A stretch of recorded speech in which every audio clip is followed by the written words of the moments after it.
Hi, and thanks for logging on to the Daily DVAR Halacha. And here's a brand new halacha for you. And it's for Thursday, 15th day of November, 7th day of Kislev. Here we go.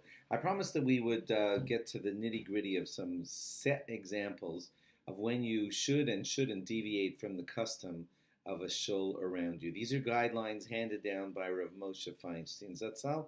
It'll all make perfect sense when I start doing the examples. First of all, he said that if you're, let's say, davening Nusach Ashkenaz and the shul you're in is davening Nusach Sfard. So one guideline that Rav Moshe Feinstein offered was that whatever you can do in an undertone, quietly, you say something, a little different than them, but you say it quietly, that's acceptable because no one's pretty much going to notice that you're doing things differently than everyone else, and that's going to be fine.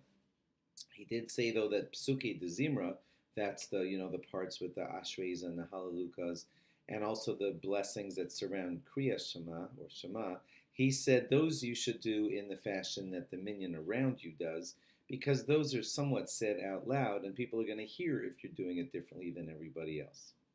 He did also say that if it's difficult for some reason for you to change over, it's okay to say Psuke de Zimra, those halaluka parts, in your own way, in your own order. Just make sure to do it quietly to not be blatantly different than the shul around you.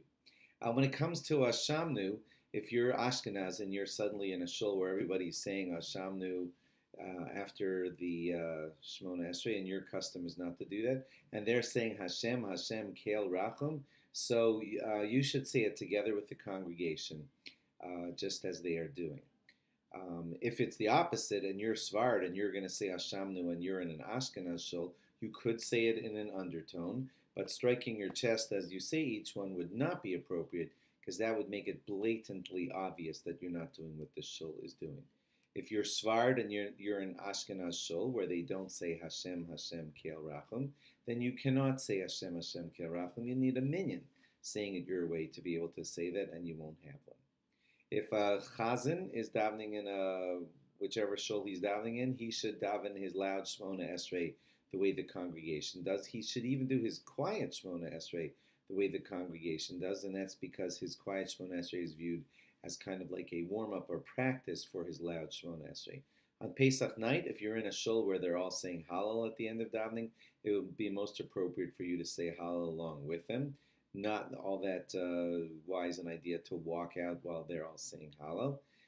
If you can discreetly not say the bracha, in other words, they're saying Hallel with the bracha and everything, and it's not your custom to do that, then you could just say the Hallel and leave out the bracha if you can do that discreetly and not be noticed. In Marav, where that long extra paragraph is added before Shmona Esrei, if your custom is to not say it, you're allowed to skip what they're saying, just make it discreet, as we've been always saying. And lastly, it's up to a shul to decide how they want to deal with tefillin on Chol HaMoed.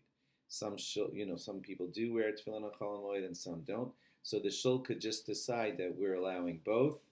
They could decide if they want that we're only allowing one way, or they could decide that the tefillin people go here and the non-tefillin people go there.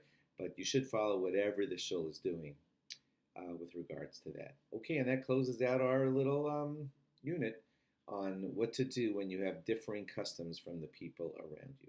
Thanks for logging on, and log on again tomorrow for more. Bye-bye.